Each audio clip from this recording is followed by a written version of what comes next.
लखनऊपुर गांव में दो भाई रहते थे। दोनों भाई एक दूसरे से बहुत मोहब्बत करते थे। बड़े भाई का नाम कृष्ण और छोटे भाई का नाम हमेश था। दोनों भाइयों का घर एक ही था, मगर काम अलग अलग करते थे। बड़े भाई कृष्ण की शादी हुई हुई थी। इसकी पत्नी का नाम सुनैना था। इसका एक बेटा जिसका नाम देव था। हमेश भी इनके साथ ही रहता था। वो आपस में बहुत खुशहाल जिंदगी गुजार रहे थे। कुछ दिन बाद हमेश शाजो नाम की लड़की को ब्याह कर घर ले आता है। शाजो के घर आने के बाद भी सब घर वाले हंसी खुशी रह रहे थे। शाजो को स्वादिष्ट खाने पसंद थे और नई और प्यारी साड़ियां पहनने का भी बहुत शौक था। सुनैना पकवान बहुत लजीज बनाती थी। एक दिन वो अपनी रसोई में खाना बना रही होती है तो शाजो को इसके खाने की खुशबू सूंघकर भूख लग जाती है। शाजो कहती है, खाने की खुशबू तो बहुत अच्छी है और भूख भी लगी है। क्यों ना ऐसा करूं, जब सुनैना रसोई घर से बाहर निकले तो मैं थोड़ा सा सामान कटोरी में ले जाऊं और कमरे में जाकर खा लूं। और वो इसी तरह ही करती है। जब सुनैना अपनी रसोई से निकलती है तो वो बने हुए पकवान में से कुछ सामान अपने कमरे में ले जाती है। शाजो कमरे में जाकर वो पकवान खाती है और कहती है, इससे पहले मैंने ऐसा लजीज पकवान कहीं नहीं खाया। क्यों ना मैं हर रोज सुनैना के बने हुए खाने में से कुछ सामान लाकर खा लिया करूं। और वो हर रोज यही करती। जब भी सुनैना खाना बनाकर रसोई घर से बाहर निकलती तो शाजो इसके बने हुए खाने में से कुछ खाना चुरा कर अपने कमरे में जाकर खा लेती और सुनैना का खाना हर रोज कम पड़ जाता। इसे कुछ समझ में ना आता कि ये क्या हो रहा है। मैं तो खाना पूरा ही बनाती हूँ, फिर खाना कम क्यों पड़ जाता है।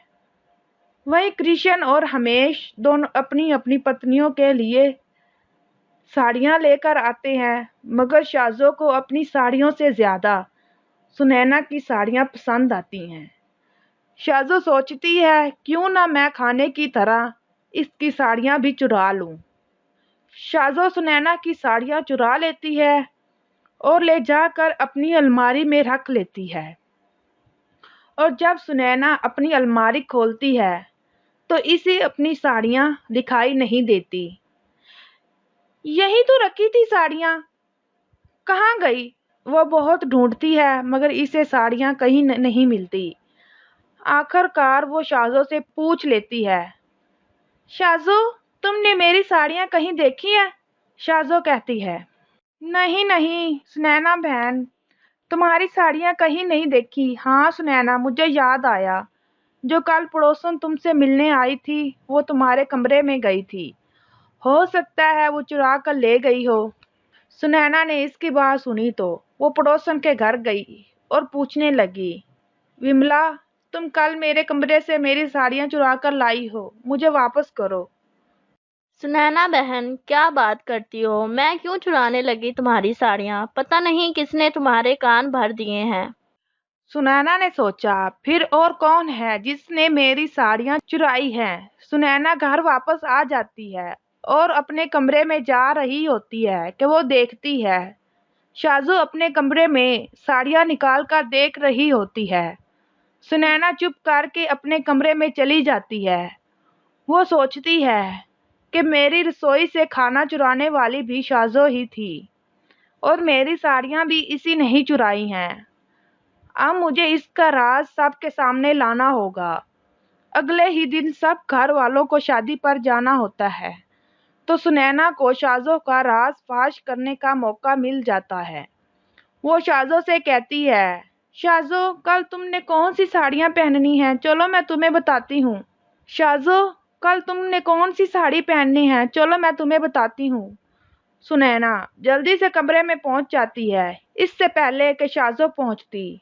सुनैना शाजो के कमरे की अलमारी खोलती है और अपनी साड़ियां निकाल कर कहती है ऊंची आवाज में, ये साड़ियां तो मेरी है, तुम्हारे पास क्या कर रही हैं? सुनैना की आवाज सुनकर बाकी घर वाले भी शाजो के कमरे में आ जाते हैं। कृष्ण सुनैना से कहता है, सुनैना, तुमने क्या शोर मचा रखा है? सुनैना सबको शाजो की सब हकीकत बताती है, जिस पर हमेश को बहुत गुस्सा आता है और वो शाजो से कहता है। ये सब तुमने क्यों किया?